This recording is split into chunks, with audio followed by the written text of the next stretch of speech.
just to ask you, Mike, really, in terms of the players that you brought through, especially from Birmingham, your Damari Grays, your Redmonds, Bellingham even, was there a kind of a moment where did you know that Damari and that were going to go up into that level like the Premier League, or was there that kind of feeling of, oh, he could make it? Was there a moment where you realised, or was it just to go with it and see what happens? I don't think you ever really do. And I think if anyone tells you, he was always destined for this, I think they're being a little bit naive. And obviously Jude's very topical at the moment, but even with a Jude, no one, including myself, and I've got a good relationship with him, and I feel like we're fairly close. And I would say this to his face, and I probably have said it to him. I couldn't have predicted what he's done. No one could. I don't think his parents could have predicted what he's done. And that's the same for all those boys that you've mentioned. Were they all good players? Nathan was excellent, but Nathan got an opportunity. Was it in the Europa League he scored? Was it the Europa League game? Yes, it was, yes. Off his right and scored down to the goalies. Cut inside off the left and he cut down to the goal right. I remember the game. Damari for me got in Birmingham's team probably 6 months too early because of where the club were at from a financial perspective. They had a little period there where a lot of young players got some really, really good opportunities. Jack Butland's, Callum Riley, Mitchell Hancock's, Wes Harding, that little period, because where the club was at, they got opportunities. But Damari probably was about 6 months too early. I remember watching him thinking, this boy's going to be a good player, but we just need him to get his man's legs a little bit. He still had teenager legs. And I think what people did see when he started to develop that power, that kind of pace, obviously he went from strength to strength. And then even Jude, people forget Jude wasn't in the first couple of squads for the opening start of the season. I think it was he played against Portsmouth, didn't he, in the cup? So he got his debut in the cup.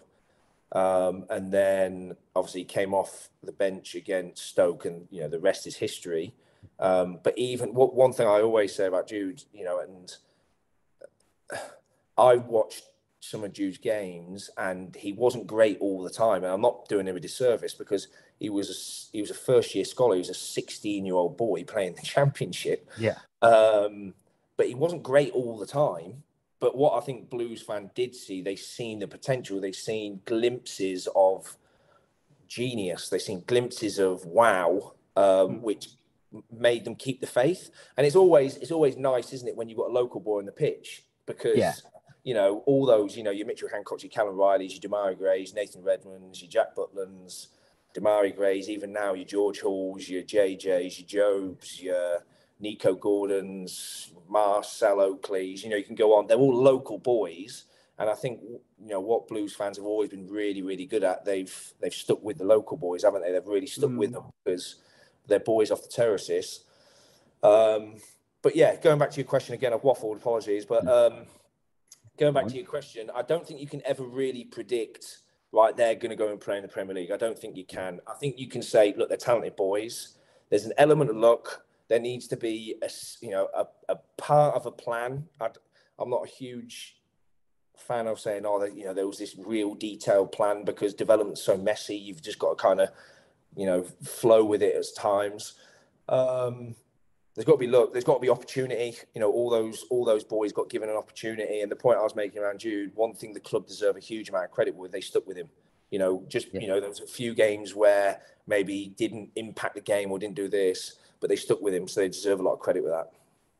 And how much of a say do you have when it comes to moving these players up to the first team? Is it predominantly your decision, or it was Claude Tet at the time? So say for someone like Bellingham, does the decision mainly come from him, or is it you who makes that decision? No, I think, listen, at first team level, and it's the same at the club that I'm at the moment, you can only control players' programs probably up to kind of under 21s level. After that point, they've got to earn the right to get in the team because no manager's going to kind of throw a boy in, one, if they don't deserve it, and he's not going to consistently get picked if he I don't know what the phrase is, doesn't do his job properly. So I think, especially academy football, where Blues up and down, up and down the country. You can control their programs probably up to under 21s. After that point, it's solely down to the player. You know, the player's got to earn the right to go to that next stage, and they've got to earn the right to stay in that next stage. Definitely. I suppose it's all about work ethic as well, isn't it? Like, you can be the most talented player in the world, but if you've got no ability to run about or no work ethic, you're not going to get very far, are you?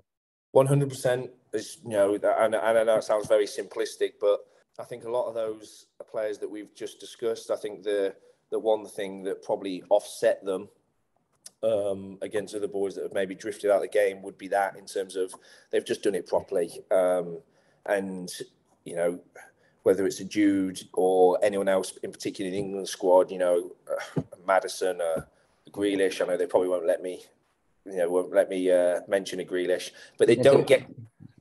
Yeah, we'll kind of skim over he that. left. He left in Man City. He's fine. He's all right now. He's in our books. He's a decent guy as well. You know, I feel like people give him a bit of a hard ride, and I know that's a bit weird for me to say, particularly for someone who definitely didn't appreciate that goal he scored against us in 2019, and it was a bit hard to sort of accept that. But he's a decent guy, so I feel like, you know, when you say that word, I think Jude and Jack, they're really good ambassadors for Birmingham as a city. I think both of them are representing the city. And, you know, as much as I know he plays for the other half, I think there has to be an element of, you know, kind of fair play to him. I'm sure that's coming back for Jude. I'm sure there's a level of mutual understanding that they are two very talented boys. But the point I was trying to make is, you look at the 26-man England squad, you know, those players do not play at that level without having a level of kind of working hard than everyone else and dedication. It just doesn't happen. You don't play at that level otherwise.